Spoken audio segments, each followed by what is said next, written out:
All right, we are back with Chris Boris. He's back to show off some of the paranormal gadgets that any good ghost hunter should have, right? Yes. Okay, so this is a beautiful display. These seem more traditional. Talk about some of the things here that we've got on display. Yeah, so I use Buddhism as part of my approach to coming at the spirit world. Okay.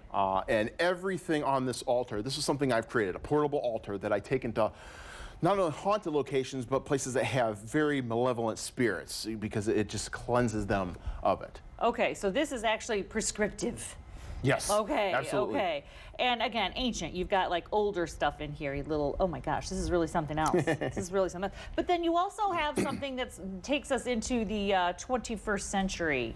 What is this table? What is? Yeah. This So other these table? are gadgets of the normal ghost hunter that go out there. And when I'm trying to get connection with the spirit, I like to get visual interactions and visual spikes and things like that. We're used to data, so this is how you're tracking more of your data? Yeah, so like when a spirit's in an area, they will affect the electromagnetic field, and these pick that up. So I have these devices right here, which these can emit different tones. I like these because I have spirits that can actually play music for me. It's kind of cool when they interact with that.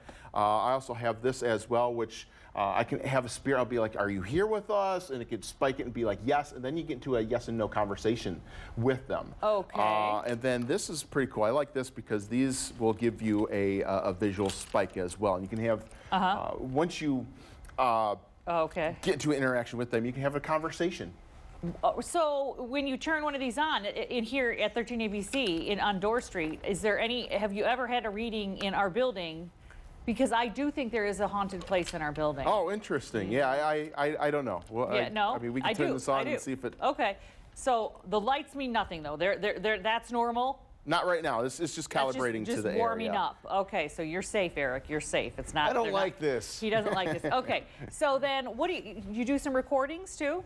Yeah, so... ghost hunters like to use digital devices and things like this. This is a very interesting device. It's very expensive because it's so rare, but it uses a low bit rate, which kind of punches through the ghost realm, and you get voices that aren't supposed to be there. Oh. So we have something like this. And you've recorded stuff on that thing? Oh yeah. Is it freaky? Absolutely. I actually went to the gravesite of the Wright brothers, and 2 times I got the name Wilbur pop up, and as you know, Wilbur is one of the Wright brothers' names. Was that Orville saying it, or was it Wilbur? But I mean, was Wilbur saying hi? That I Wilbur, don't know. Or, that I don't know. I couldn't get that kind of. Yeah. Okay. And that thing there. What that? So this is like what I call a voice box for the dead. This is an ovilus. This takes the energy in an area. Wait, it made a noise. Oh, it's just saying it was turning on. Okay. So this takes a. It's making a noise. So this takes the energy in an area and associates words to them. Okay. So usually have to leave it on for a while to get stuff to happen. I heard a cough over here, but it's just your daughter. She's with us right now. Oh, yes. And then this right here, it's kind of cool because it gives you a grid-like formation. And you can see if a spirit passes through. Okay, like interrupts the it'll light. show up on this grid. It'll show up if it's a hot signature or a cold signature. Nothing's really here to activate it. But our monitor area is free of ghosties. That is very good news. So when do people call you and have you come and take a look, or are you the one that's like, okay? Yeah, I mean, look, this stuff may seem silly, but when you have mothers calling you Oh. crying, it's just not calibrating. But when you say. When you have mothers calling you crying, I can't get any sleep. This thing's terrorizing me, my daughters, my kids. When I go into an area and I do this kind of stuff and relieve the haunting, it just shows that this stuff works. It's not just foo-foo whatever.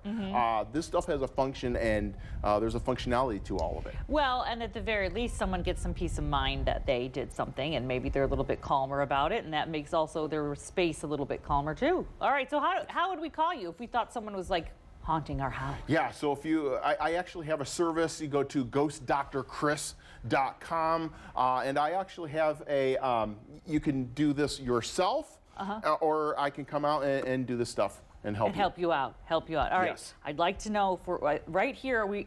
Nothing's going off. We're totally safe. But over by Eric, we're seeing some disturbance in the forest. Eric? What? Did you say you hear music sometimes?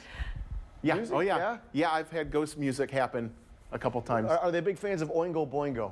Maybe Dead Man's Party. Yes, I you. know. Okay. Usually older than that. So,